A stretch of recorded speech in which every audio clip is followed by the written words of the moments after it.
Eden Kaz here with Just Be, and we are about to take a spiritual boom. We are at an unprecedented time in human history where we are transitioning from 3D to 5D within the great spiritual awakening. This video and audio podcast is the place for you to find your truth beyond politics, your sovereignty, your voice.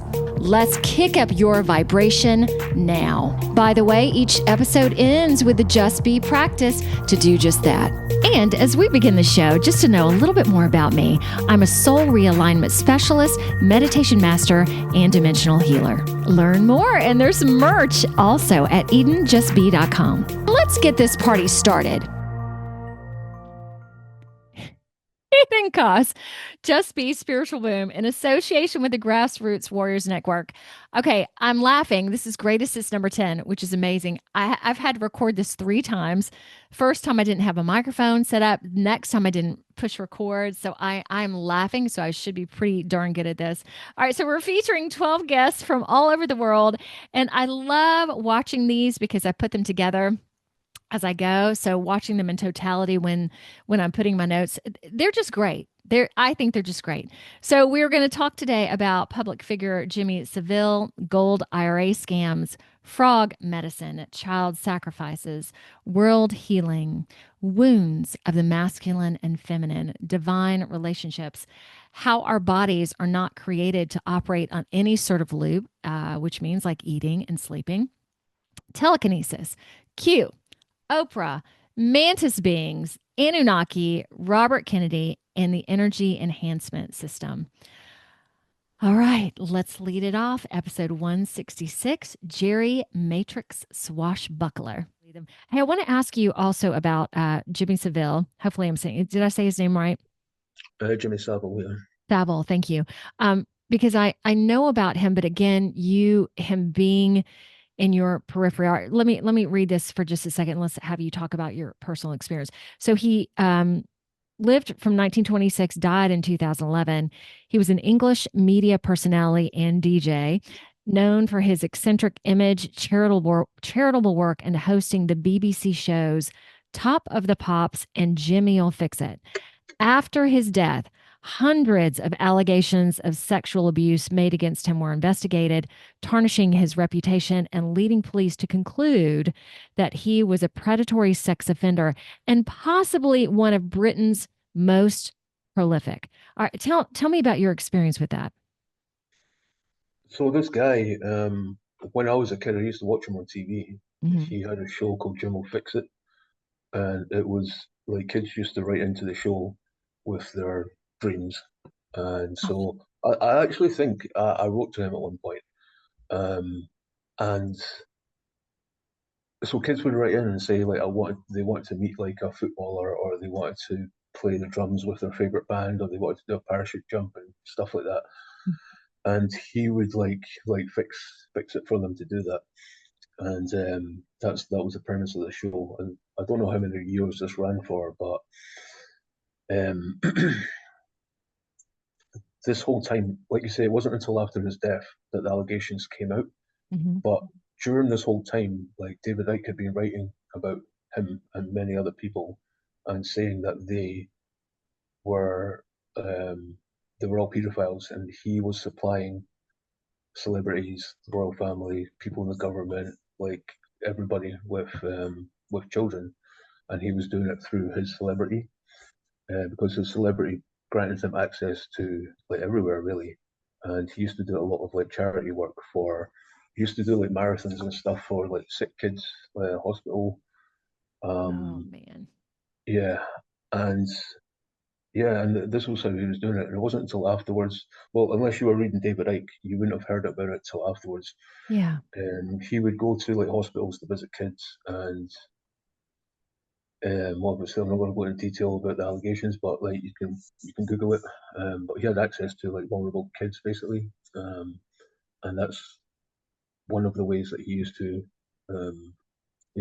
supply these people with children. And he, at one point, he was knighted by the Queen. I think he was knighted by the Queen, or he was rewarded some sort of reward from the Queen anyway. So he was like friends, like with the royal family and all these other celebrities, and apparently he was the go-to guy. So unfortunately, it never came out until after like he died, so he never had to pay for his like crimes. A lot of people say that it happened after he died. They kind of used him as a scapegoat because he was dead. So Mm-hmm. yeah, it's pretty messed up. 188, Kevin Hauser, my love, and Andy Schectman of Precious Metal Experts of Integrity of Miles Franklin. And this is going to be about gold IRA scams. Can you tell about that process of figuring this out, and Andy also talking about the deception that's out there, and there are so many Yeah, companies right now that have these high named endorsers, and it's just all fake. yeah. So, I think it was back, I want to say it was probably about a year and change ago that uh, we had a client call in Yeah. and said that just they got their statement and it didn't make sense. And can you look at it? Yeah. And I looked at it, and it typically is, I always say that the story never changes, the title does, meaning that there's a lot of different companies out there, but they do the same thing. They buy the same metal, as Andy was talking about. It's homogeneous. Everything in that sense is fungible from one to another. But I looked at it and I couldn't believe my eyes because, I mean, we make a nice living, but we do so in a very, very competitive small margin business. Like Andy said, we've done 13 billion in sales, but we do so with a very, very small margin, very fair to our clients. And when I looked at what I saw versus, in terms of what the actual value Mm, of the metal is. So what I mean by that is if you take a 1 ounce gold coin and the price of gold in the spot market is 3,400. Well, on a 1 ounce gold coin, you'd expect a maybe 2-3% increase in terms of what we call premium, uh, in addition to that spot price, which is very fair.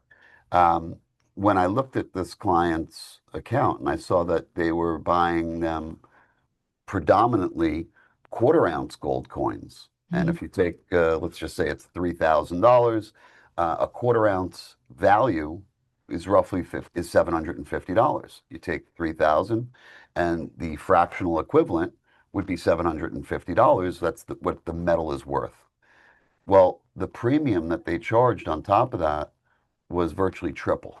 So that $750, what the value should be, they ended up charging almost, I think it was probably $2,100. It was beyond eye-opening, just beyond. And that got me starting to investigate what, what I thought it was a mistake Oh right yeah. away. I thought Were it was you a mistake. shocked? Like Yeah, thinking I it was was, yeah, beyond like something has to be wrong. yeah. And like you said, I look online at certain companies and I see there are actors, there's political Hmm. figures, there's a lot of people that many people look up to that, YouTube influencers. yeah, YouTube influencers Yep. that are behind these companies, that stand behind them. And when we started looking a little bit more into it, the amount of money that we have learned they get paid is astronomical. They don't know it though, Eden. I Yeah. would argue that these people are good people. They have no idea. I was able to quickly discern it because I've been doing this for so long. Kevin and I together will be able to say, whoa, whoa, wait a second. But my guess is the people look, when you get offered, mid five figures a month to promote a company that it seems to be in good standing. I'm going to have Kevin explain to you one of the Yeah. reasons why they are in good standing, why they have no complaints, why they have A+ ratings. It has something to do with if there ever is a complaint, these companies will ask you to do what, Kevin? Well, basically, what they do is they'll ask you to take the complaint down, and they can potentially compensate you for doing so. Or if you have a negative review, they will compensate you for taking it down. Uh, Very simple, Trustpilot, Better Business Bureau. You write a negative review, and then things Retract it. change and they retract it. So it's really just, and so as we were going through it, I started kind of figuring out the ways in which clients can potentially recover their assets, walking them through how to go about doing so, what to say. And certain companies are certainly a lot easier than others. There are others that I would love to say that I stand here today with you in front of Andy and say that we have a, 100%, you know, success rate. It's not the case. There are certain companies out there, usually it's the smaller ones that are more difficult to deal with, because they just don't seem to care as much. The larger ones do have a much greater amount of exposure. Not only that, I would think the smaller ones they don't have a big bankroll. Correct. And so when they're making these, the average commission in this industry typically never exceeds 3 to 4%, and on most very large orders will be in the 1% range. And then we pay shipping. So when it's all said and done, it's like a grocery store chain. You're making 1% sometimes or less on real small orders, maybe 3 or 4. Almost every order is south of 2%. These companies in general are making 100% or more. And Dale Whitaker, who was the CFO for one of these companies, explains this. But the point of it is that these small companies, I would argue, they figure they can do it too. Maybe they came from one of the other companies, as they all have the same MO. They don't have the ability. When you place $1 million order, maybe they're making $100,000 on you, these corrupt companies or whatever they are. But it's way more than but that. whatever the number is, okay, $500,000. I don't know how much they're making, but that money is being blown like that. Yeah. And they're not saving it. But some of these bigger, well-established companies that have the Hollywood actor, spokespeople, they have a large enough war chest to where they're offering these people up front, $20, $30, $40, $50, $60, $70,000 a month to do it. And they have no idea that they are actually being or promoting what is amounting to white collar crime. They have no idea. I will bet my life that none of them have any idea. Maybe they will at some point. And in fact, I've heard rumors that Tucker Carlson wants to talk about this as well with Dale Whitaker. So I can't confirm that, but I just heard it. Yeah. It's starting to become a bigger story. Yeah. But and maybe then that will change. But it's something that is so grotesque once you pull back the covers and see what's happening. I'm really glad you had us on the show, because if we can help one or two people, that's amazing. But to Kevin's point, some of the smaller ones just refuse. And quite frankly, these people belong in jail. They certainly belong in front of a judge. Dear friend, Denise Bliss Phillips, episode 167. She's a spiritual warrior on the front lines. Then fast forward to 2019, I was called to do plant medicine. As I said, I serve shamanic medicine, and I serve Cambo, and I serve Bufo, and they're both frogs. Tell about both of those. Yeah, they're both frog medicines. Okay. The Bufo alvarius is a frog that comes from the Sonorian desert, and they only come up a couple years to procreate, come up out of the ground a couple times a year. And when they come up, they milk the glands and get out the substance. And it's called God's molecule. It's MEO5-DMT. How does that happen? Milking the glands. And the first weekend of 2019, I brought my healer friend up here, and she served us. Well, the day that she was leaving, I'm like, okay, it's my turn.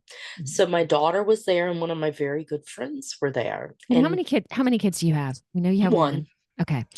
And so the woman that was serving me, it was my darkest Bufo journey I had, and I had done 4 or 5 of them by this time. Okay. Well, what I got to see, it did not make sense, but we were all crying. The energies were just crazy.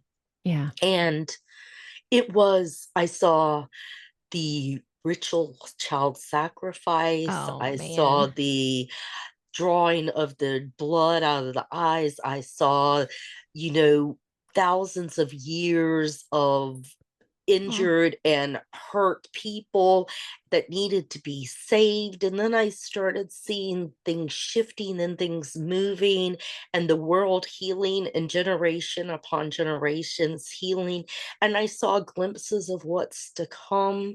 I saw what we've been going through since 2020 with COVID. I saw all these things and I had no idea what it meant. But, and my hair is standing on end, my whole body right now as I talk about it. But I saw what's to come. And all I can say is what we're moving into, we think because we've been in this movement that we have some idea of what we're right. fighting. We have no idea. But I saw glimpses of what's to come. And people will ask me all the time, what do you think about politics? What do you think about who's in office? It's all psyops upon psyops. And it, it's gonna turn out in the win in the end, God and love and light win. And what we're Yeah. moving into is so phenomenal. I saw glimpses of it. I know some of what's to come, and it's amazing. And that just really confirmed why I'm here, what I'm doing, and what my role is in all of this. And like you said, I'm usually behind the scenes. I'm not usually out on camera. Come on, Denise. I Yeah, I keep getting told you have a message, you have stories to be told. People need to hear you. So that's why I'm here today. This is probably only my second or third interview. I interview a lot of Episode 170, Jen Cunnings, Self-Love Alchemist. Can I say that right? Self-Love Alchemist. Mm-hmm. The lens of understanding the wounds of the masculine and the wounds of the feminine, we can start to heal our own self and heal our own relationship within. So back to the masculine in its toxic representation, it's controlling, it's oppressive, it's all about separation and judgment. It forces it's action without the alignment of the feminine to be in divine flow because it comes more from the mental, right? The divine masculine, it's secure in itself. It has nothing to prove. And so it has this capacity to hold this really beautiful container for the feminine creativity and the feminine flow. Like they need to work in union with each other, but there's so many wounds on both parts.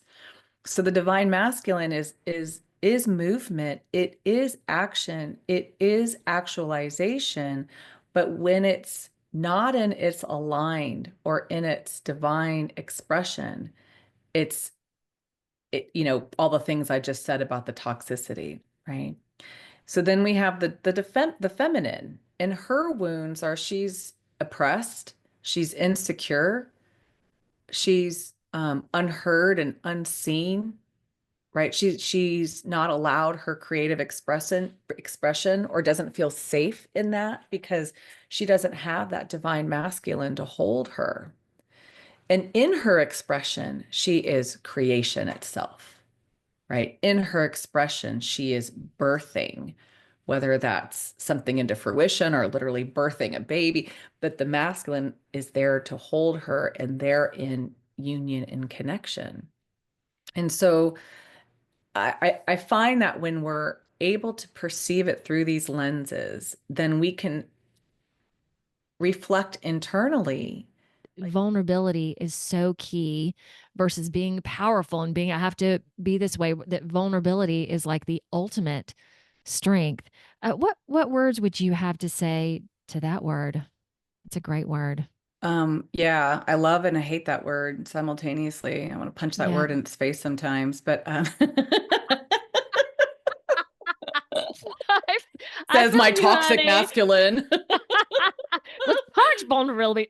Ah. Yeah. Episode 169. This is me, Divine Relationships. Okay, when I recorded this, you'll see I was only in it 2 months. And now I'm in it almost 9 months. So it's fun to watch this and to see and feel how it's evolved. So within that, I think by the time this airs, it will have it just happened, but I want to say it anyway. Conducting an international Zoom class on Sunday, October 26th, which was the 19th, to switch that from 12:30 to 2 Eastern Standard Time, $30. So I'm going to again talk through this because if you have interest in a class like this, I want to do this a lot because I've learned so much and I feel like okay, so I guess I should explain. This is for those who are desiring a 5D evolved divine relationship, knowing that I spent 5 years after my divorce learning self love, learning to be by myself, and then learning what I desired out of a partnership. So much good stuff. So, and also I'm working with couples with this too. So if you are married and want more information on this, contact me anyway. And there are some qualifications on this. So if you have interest, email me at edenjustbe.com. We can go over the qualifications to make sure this class is a fit for you. And yeah, it's time during this awakening that in terms of relationships, they're much more thought out and going from the heart, which is really interesting. So I'll share more. Watch this. And to be clear, this class is being offered for single people. Yet again, if you are in a coupling or married and you want to learn more, let me know as well. So what we're going to talk about today is wow, I'm getting embarrassed already. The divine feminine and divine masculine that is happening right now. And I'm coming from a place of I've been in a relationship now for 2 months, so I can speak to some of this personally, which is great, and know that the gentleman that I'm seeing, I got his consent to do the show today. Of course, he knows nothing of what I'm going to say, and I said I was going to be appropriate. So I'm going to really keep it more centered on me than on him, but I appreciate him giving me the thumbs up to do that as well. He was everything on my list, yet it didn't appear that way. And it's a process. I also knew in doing this that in order to do it differently, needed to be brave and just be willing to go into it. And maybe there's some things that are just like what that you normally wouldn't accept. I guess that's the best word. Yet, if you keep going to the heart,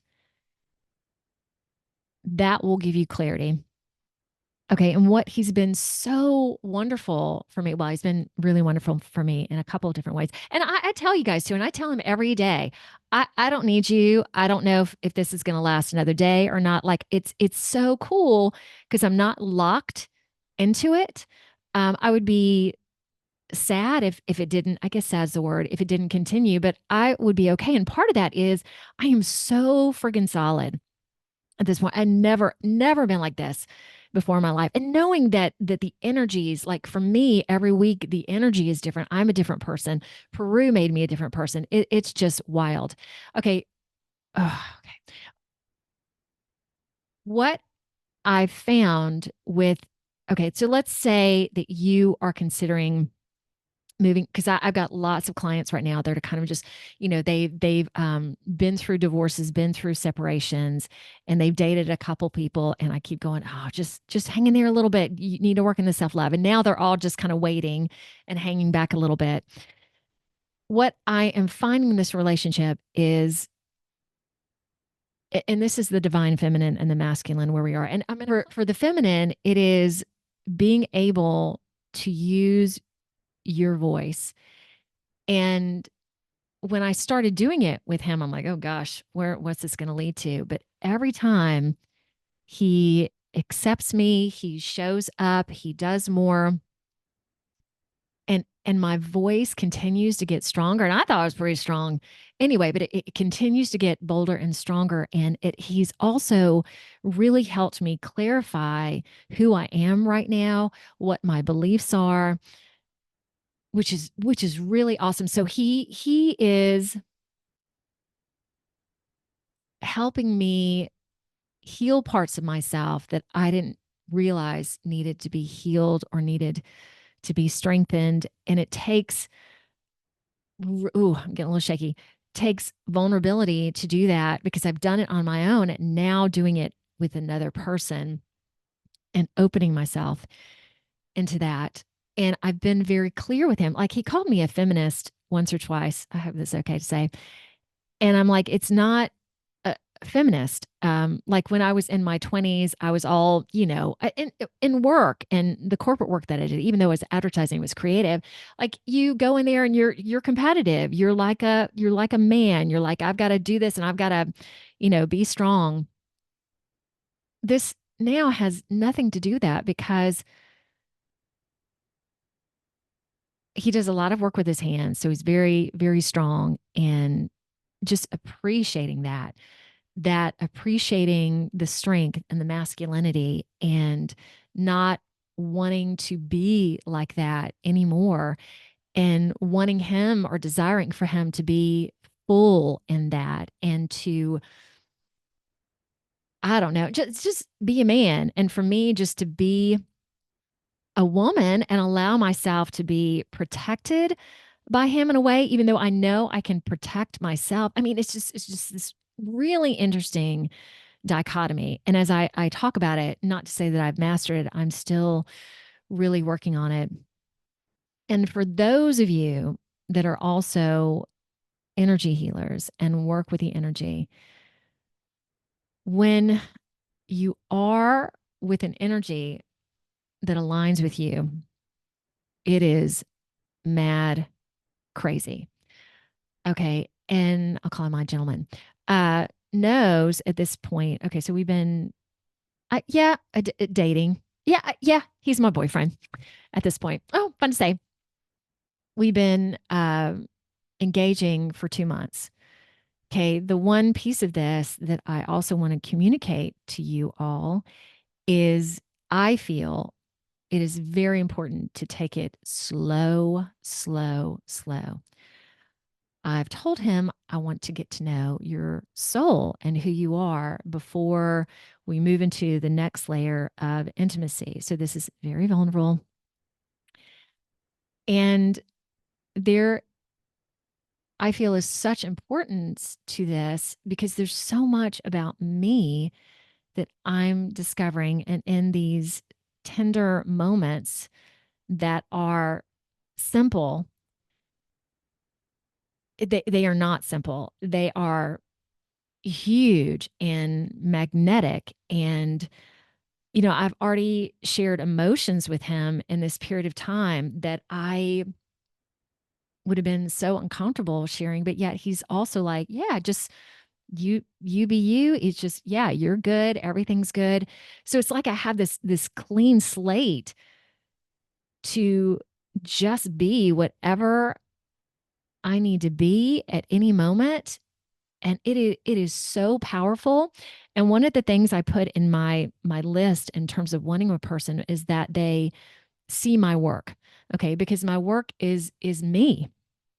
It's not just, oh, that I'm a healer and I have sessions. No, it's who I am every moment of the day, and to be accepted within that, even if some of it can't be understood. Um, it is so accepted. And sometimes I say stuff to him that I'm like, okay, here's another piece of it. Let's just go into it. And he's like, okay. Not necessarily that he agrees with it per se, because I also don't want a yes man. Yet he appreciates it because it's me, I guess is the best way to say it.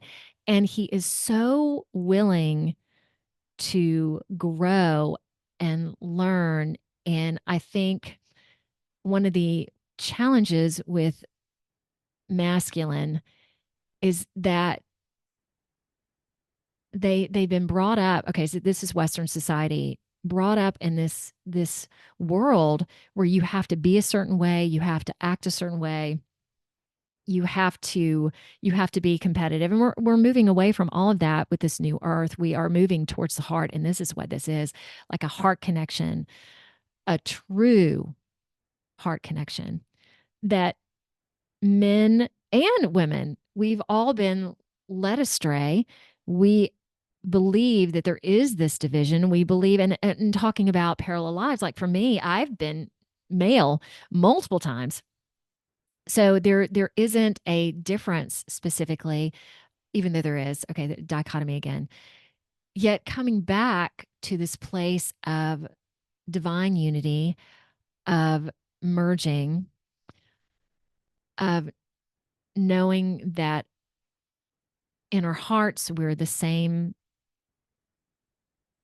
we have the same energy, but it's just bringing them together in this trust, in this vulnerability, in this place that, and again, I'm still new to the process, yet right now it is mind blowing. It is like nothing I've ever experienced. And let's get back to the energy. There was one evening that energy just start like it was like my hands were conduits. And again, it was just simple, and it was coming, and I was like, oh my God, what's it going to continue to be like? So that's kind of ooh, exciting stuff. Okay, let me 171, Jules Arnes, a BioQuantum pioneer. It's not. I wanted to ask you too, Jules. I, in the past couple weeks, have not really been eating that much. And I know that's going to be changing. So I kind of go through these cycles, but this one has been a while. What would you add to that? That's a big part of the DMT coding that we work with, is that we start to turn on codes of nutrients, is what I call them, and that Wow. our body starts to operate through frequency. And so we no longer are needing the nutrients from outside of ourselves, because our body was actually never created to have to loop in any kind of cycle. Because Yeah. when you think about it, when you turn it inside out, everything that we see on the outside of us is actually a frequency that is stored in our DNA. And so when all of those frequencies are activated and turned on, we don't breathe, we don't eat, we don't sleep, we don't have any of the looping cycles that we're creating, because everything that we need is in an expression through the purest frequency there is, and that's source frequency. And our biology is no longer dependent on, because our body is already multidimensional, but we're only experiencing it through this two-strand DNA system. But when we move our consciousness over, because the truth is all 12 strands of DNA are already activated, they're already functioning. It's where we're holding consciousness that's actually giving us the experience of the programmed body or the programmed matrix. So Kenji Kumara, 172, Whisper of Wisdom. Yes. And do you mind saying how old you are now? Wait, no, I'm it's just going a to number. be 79 June 25th. No way. All right. Yeah. And for those who are watching, because we do have an Audible podcast as well, you look a fantastic. Thank you. You're welcome. And do you still feel, I'm guessing, inspired and resilient doing what you do? Yeah, apparently I think you do. Well, what's funny thing is, in my older age, I feel energetically more intact than Yeah. I did like 30 years ago, 40 years ago. Yeah. Yeah. Well, see, because I've learned how to manage my energy. And that's what a lot of star seeds need to know how to do. Mhm. To manage their sensitivity, their empathic abilities, and their awarenesses, their higher level perception and all that. But yeah, so I'm like a fine wine, if you know what I mean. With age, I taste better. Yeah. Okay, I think you need a relationship, Kenji. And okay. 173, Harry, the soul coach. For a second, explain Q from your perspective. Yeah, so it was a military operation that back when hardly anyone was paying attention, Donald Trump had just come in as president. And after about 5 months, October 2017, on these back channels, there was a post to say Hillary Clinton has just been arrested. And it was post number one. So that got people's attention. And then there was every single day, there was a series of posts. And a lot of the information back then was talking about Saudi Arabia and financing corruption. And it just led from one thing to the next, to the point where they were addressing what they call gatekeepers, and the Q post would say, "We know you're watching, but whatever you try to do now, you're not going to win." And over the course of 4 years leading up to 2020, there was pretty much daily posts, and the Q is for question. So all it left was lots of questions. Well, who financed this, and what happened in this country? Look over to Saudi Arabia. Look what's happening now. Who is Bint al Walid? And if you were following along, you'd mostly have two posts that you work with each day, and you're literally searching for the questions. And then all of a sudden, there's more and more people putting this message out there. And there's a lot of people that still challenge Q. But anyone that challenges Q, they've never been on the Q posts. And because if you'd gone on Q, you'd see it's told us everything. So how were you directed there? Were you there right at the beginning? No, I wish I was. I wish I was. It was 2020, and I had a pass. I met a lady in Hawaii on a retreat, a Deepak Chopra retreat, and she said she did past life regression. And at some point, she said, "Book in for a session with me." And I was quite skeptical. In fact, I'm very skeptical of a lot of stuff still, because I see that there's a lot of deceivers out there. Yeah. But anyway, I said eventually I was ready. I think I'm ready for it now. I'm getting more spiritual. And it was through Zoom. And she said, "Look, what we're going to do is you're going to then turn off the camera, turn off your phone, and you're just going to lay in your bed, and you're just going to feel. And I'm going to be working where she was in America on there."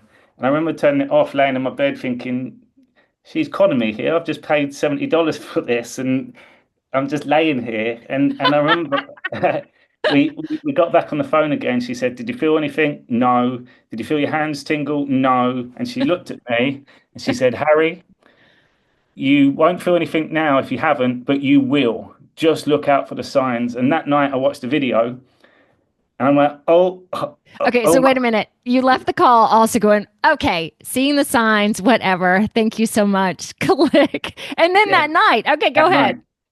Yeah, and I just watched one video, and it just clicked that the military are obviously the good guys, and I saw it all, and I saw Donald Trump, and something in me, it was just this knowing. It's like, oh, and it's the first time in my life I realized that there was good people fighting for us.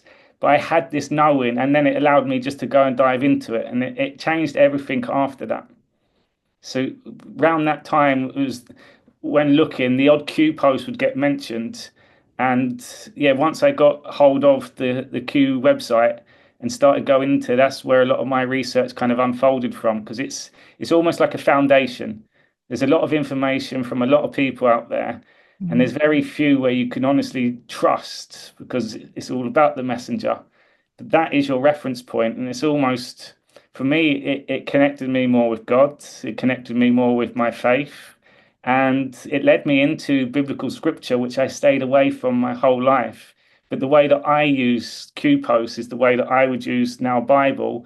I'm not a religious person at all, but it might be one word or one quote, and I say, what can I find in the Bible?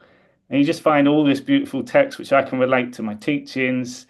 I call it a soul slap. It'll give me a little soul slap if I've been getting frustrated about certain things, and I just see a nice simple reminder.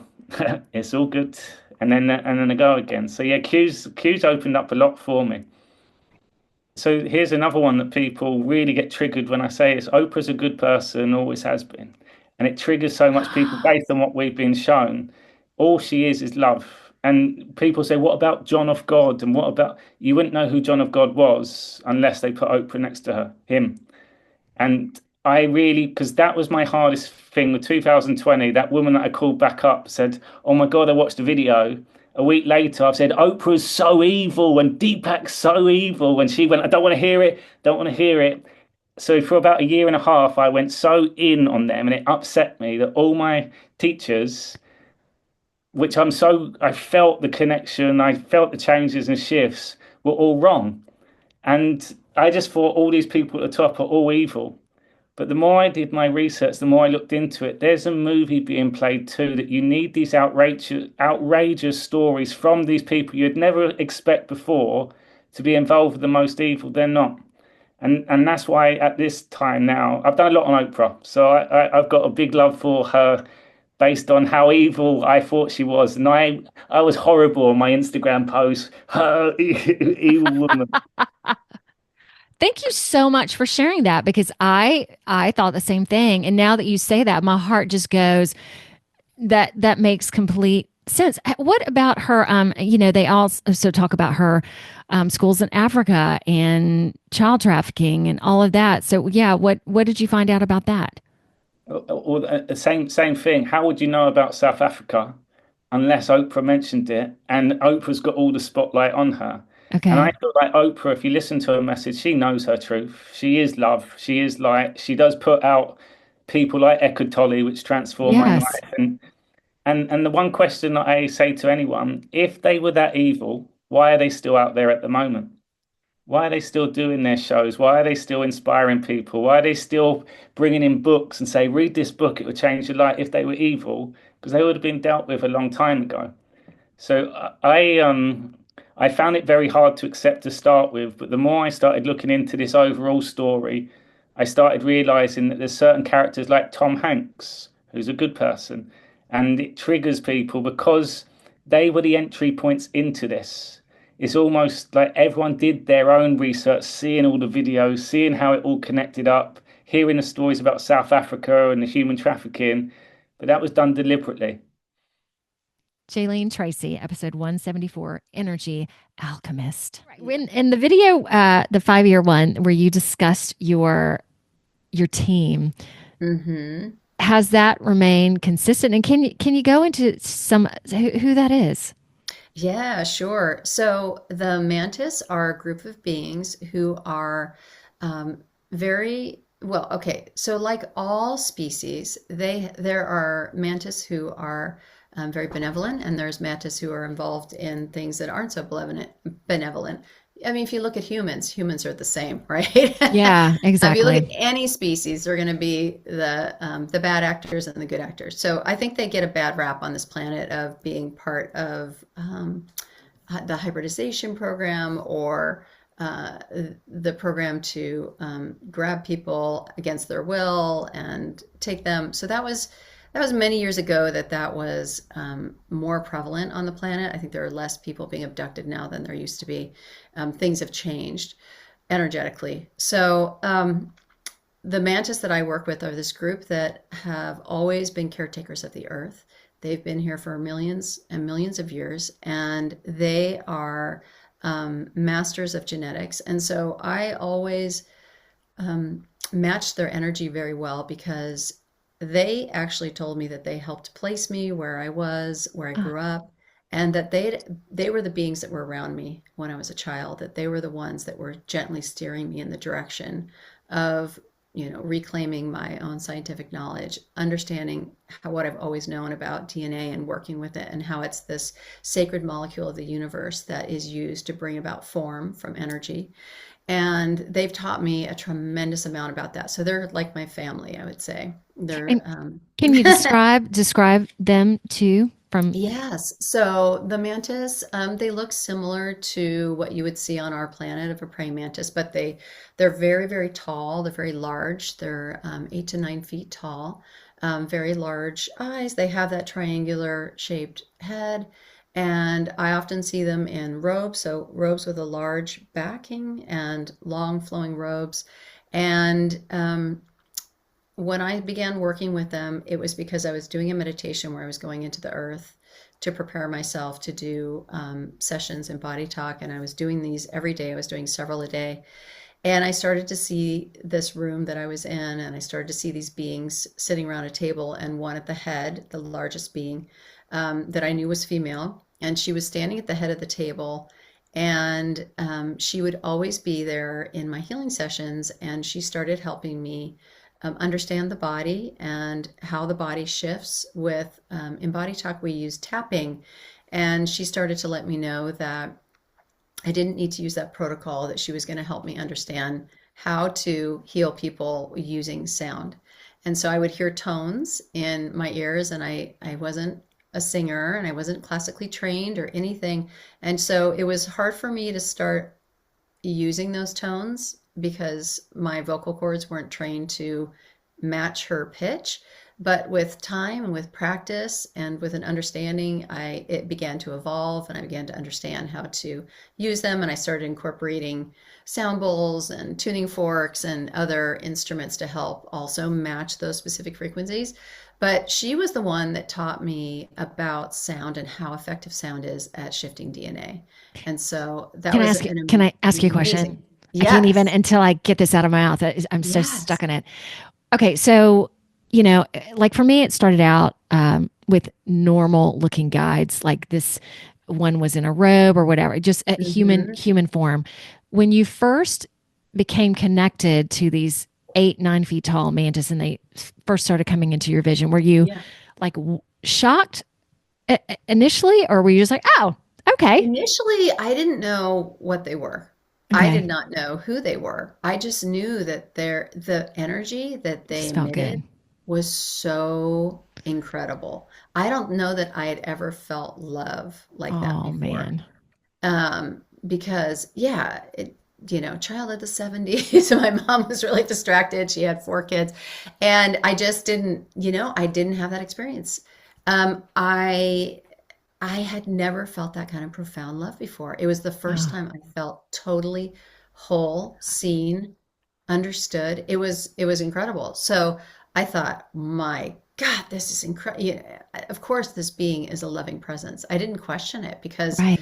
she was so compassionate. And with the people I was working with, she brought me into a new level of compassion that I hadn't even tapped into. So I knew that I didn't really question. I just knew that she was good and that she was helpful and that she was helping people feel better. So I went with it. And it was about a year later that I was working with someone, and she said, "Oh my gosh, you have so many mantis around you." I said, "Mantis? What are mantis?" Oh my God, you didn't even know that's what it was. No, I Oh didn't my know. They were gosh. just these huge beings. And I was just like, "Oh yeah, you're amazing."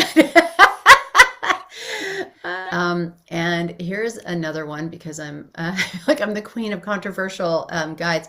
I have been connecting with Love that. Love that.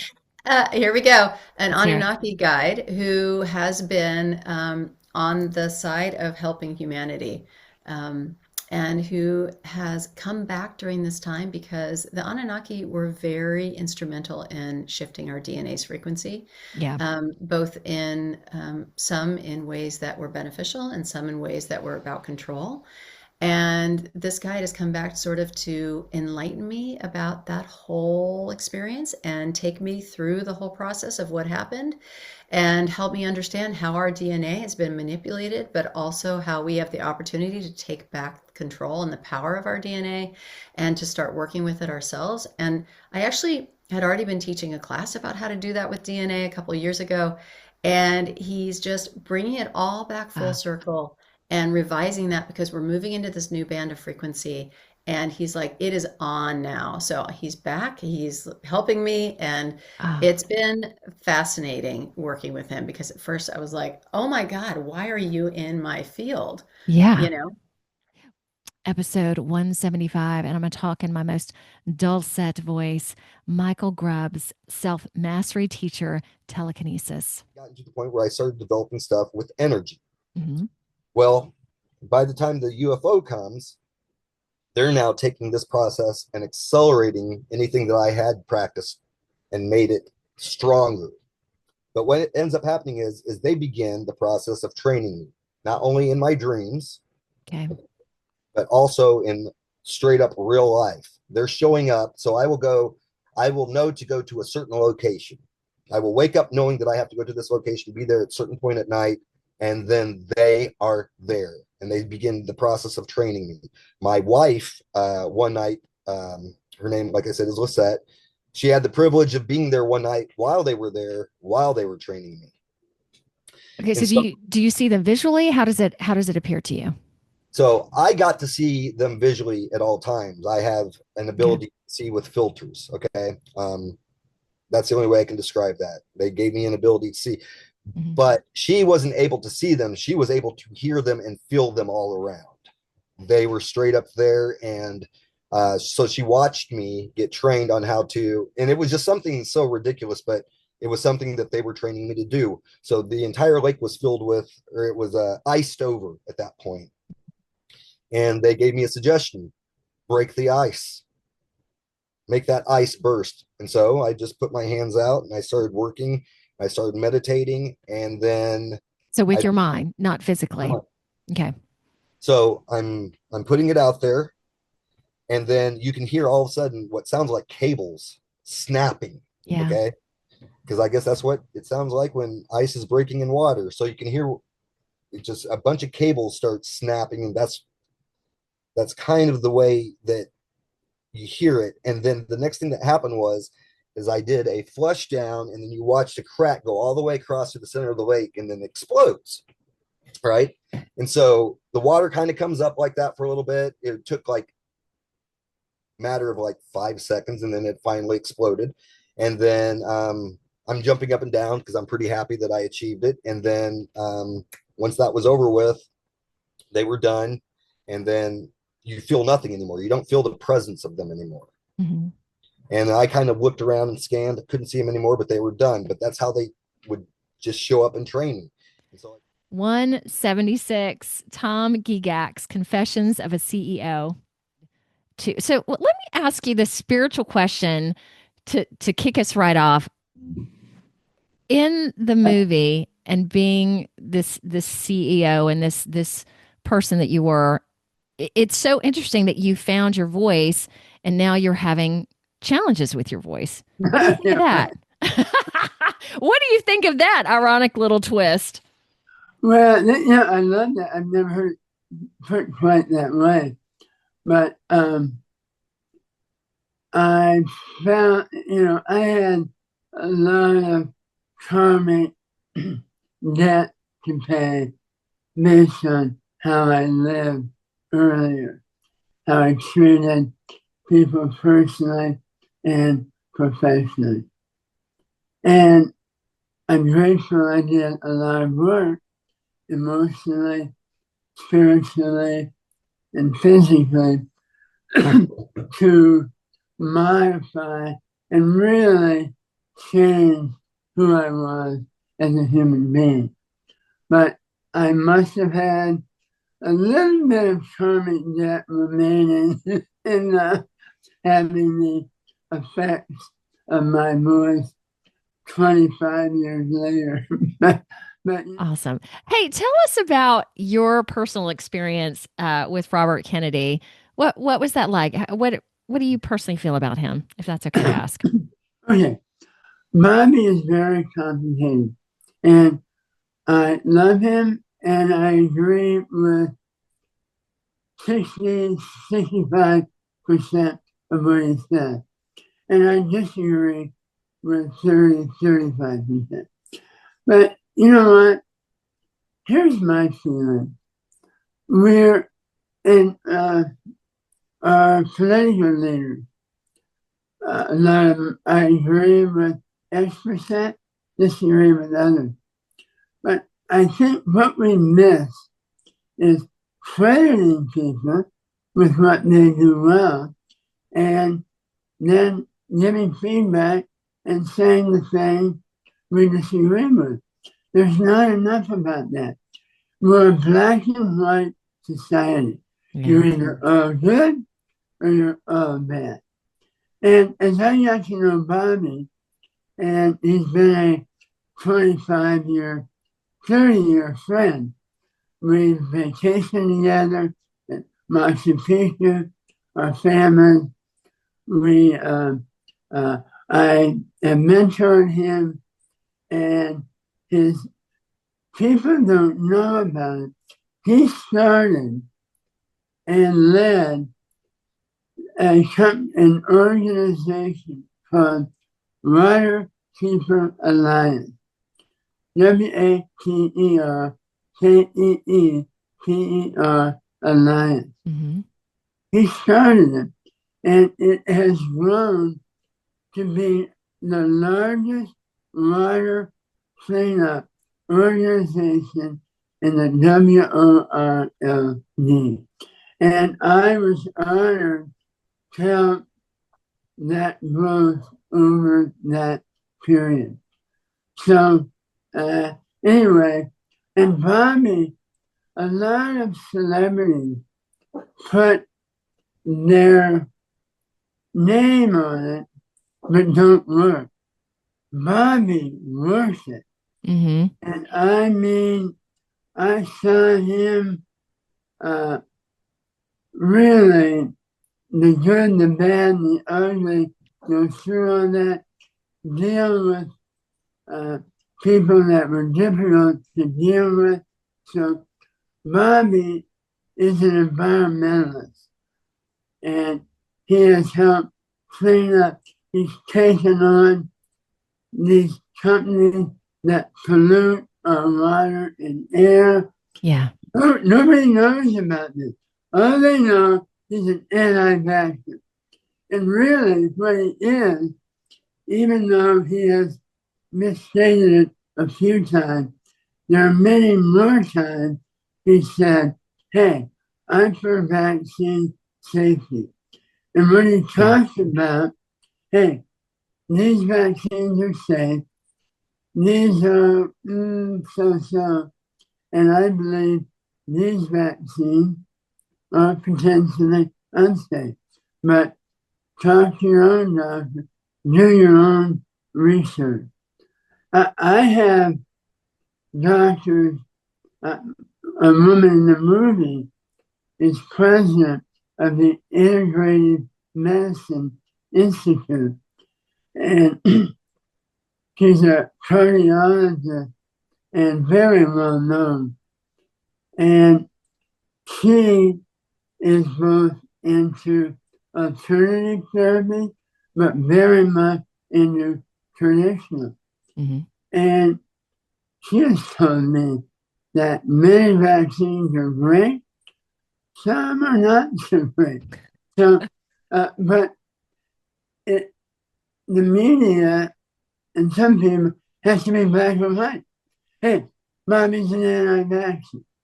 No, he is against many, but there's others he's for. But as I said, I don't agree with everything Bobby said, but he is doing much more good in the world than bad. And it sounds like, would you say he has high integrity? He has high integrity, yeah. My friend, Catherine McTurk, episode 178, Natural Nurse. All right, let's talk about all of these different modalities that you do. Why don't we start with the energy enhancement system? What is that? So there are some screens. There's a 4 computer, screens. and then I have there's 4 screens on here. I have a 4-unit system. Okay. Some people have 8 units, 16, 32. There's a 108 unit system in they just put one, I don't know if it's India or they just put one in somewhere else. Does that mean the number of screens that are you? Yes, and Whoa. screens and computers, yes. Okay. So what it's doing is the computer is putting off the scalar energy Okay. and into the room, and it goes throughout the room. And then there's the screen, the monitors are putting out biophotons, which is light therapy.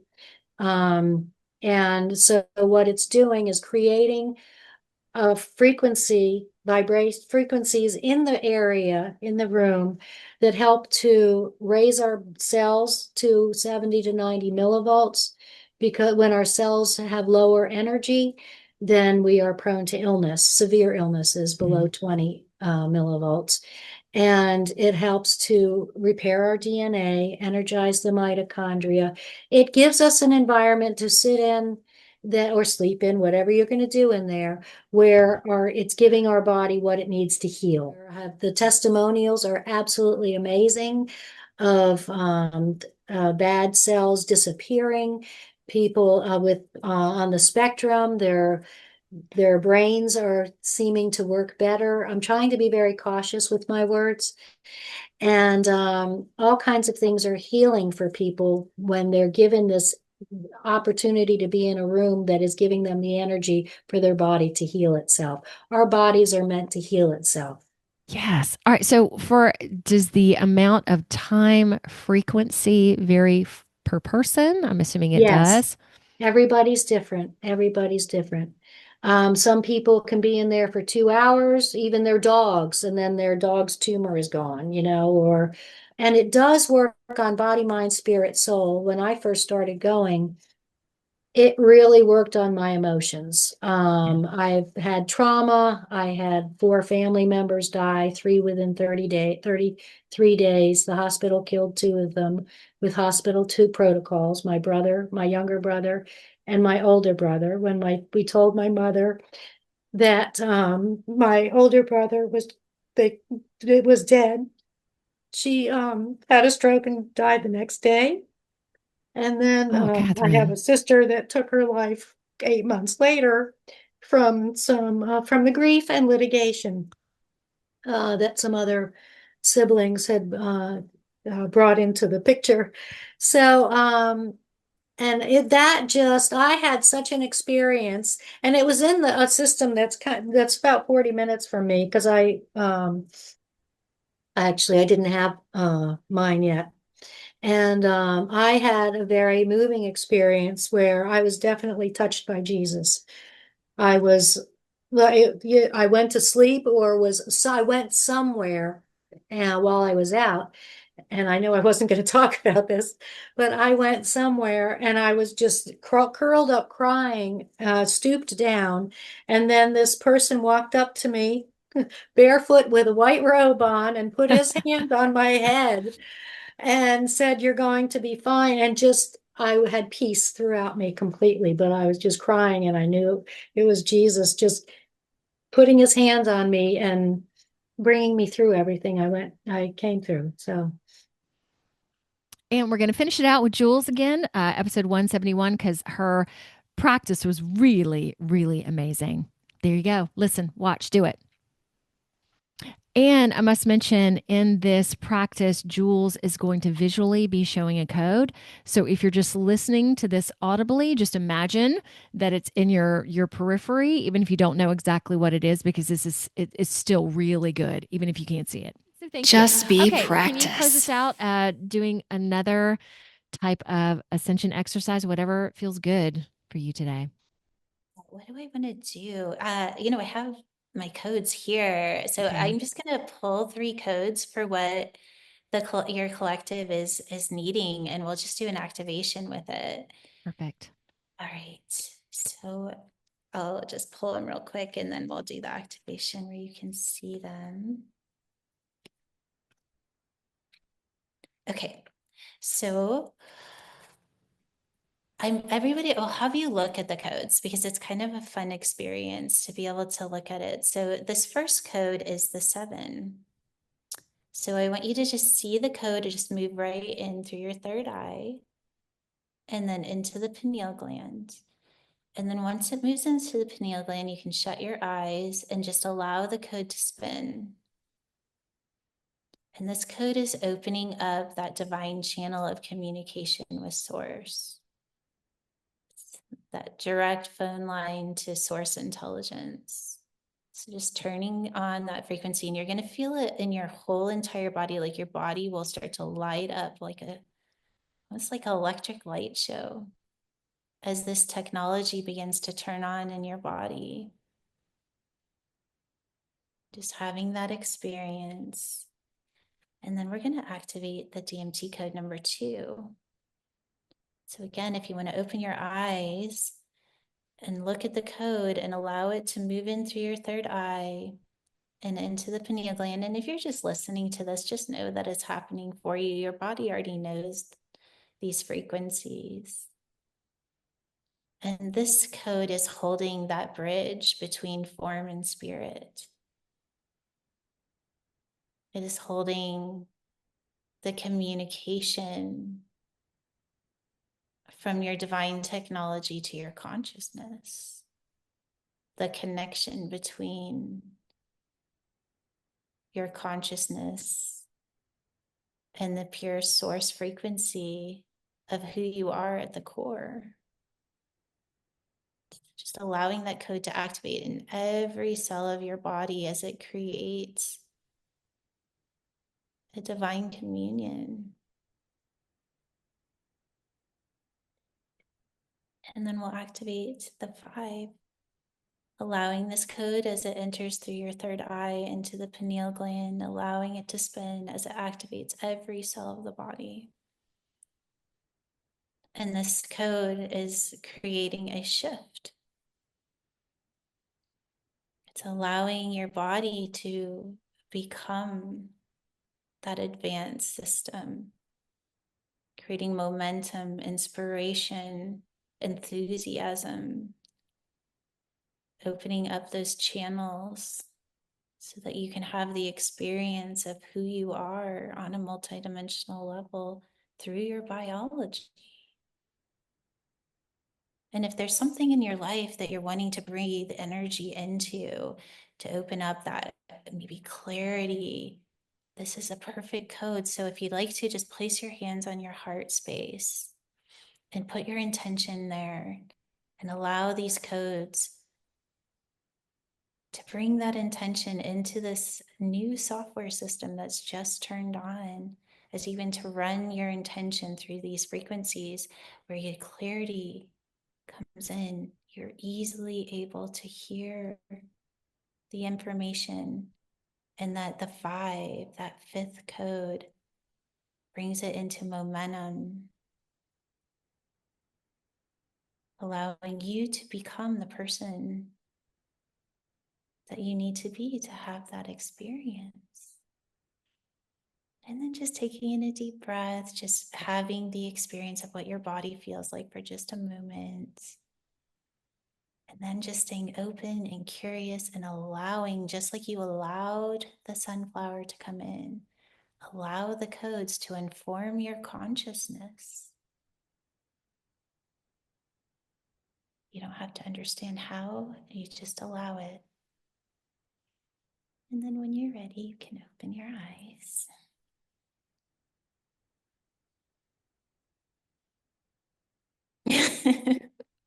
So good. I have to tell you, Jules, last night in doing one of your exercises, I went into it having some stomach pains. I just eaten something, like it happened right after it. I've experienced this before.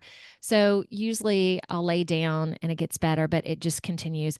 I did some of your exercises. It went away. That has never happened before. All right, y'all, stay tuned next week. See you, Jules. Oh, I love that. Oh, I love that. She did a heart and then on screen it did hearts. All right, bye. Y'all, find me on Facebook, Instagram, LinkedIn, Truth Social, as well as Rumble, BitChute, YouTube, plus a plethora of other audio directories like Apple Podcasts and Spotify. So like, subscribe, do it all. See ya.